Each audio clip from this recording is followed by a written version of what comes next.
Hi guys! Another day, another mini vlog. And for today's video, gelatin naman ang ating gagawin para sa ating pang dessert. Sa paggawa nga ng ating gelatin ay 4 na ingredients nga lang yung ating gagamitin.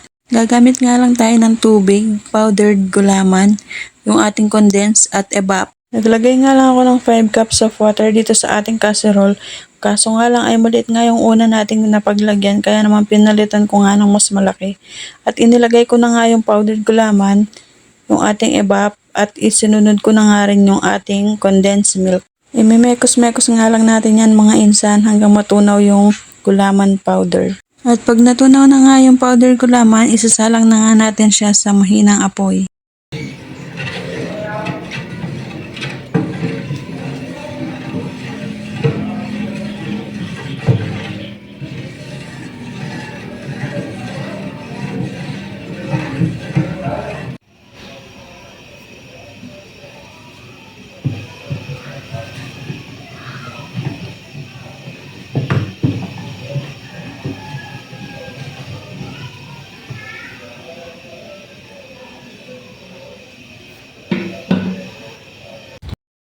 At ayan guys, fast forward na nga tayo.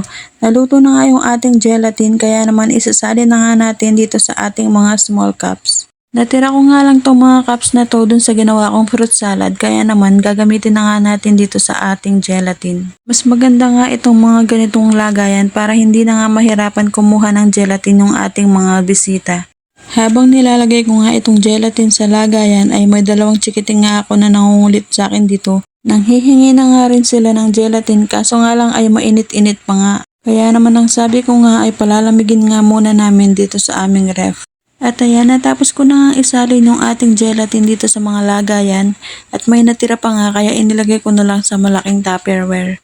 Nakagawa nga lang ako ng 23 pieces na gelatin at tamang-tama nga lang na pandagdag dun sa ating fruit salad. Palalamigin nga muna natin itong ating mga gelatin bago nga natin ilagay sa ating ref.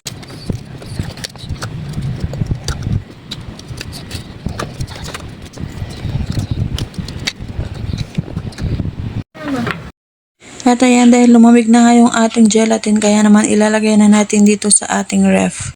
Nakakapagod nga ang mag-prepare ng mga ganitong pagkain lalong-lalo na pag may mga okasyon dahil hindi nga natin alam kung magugustuhan ba ng ating mga bisita. Pero sana nga ay magustuhan nila at mabusog sila. At ayan guys, hanggang dito na nga lang muna ang ating mini vlog. Thank you for watching. Bye guys!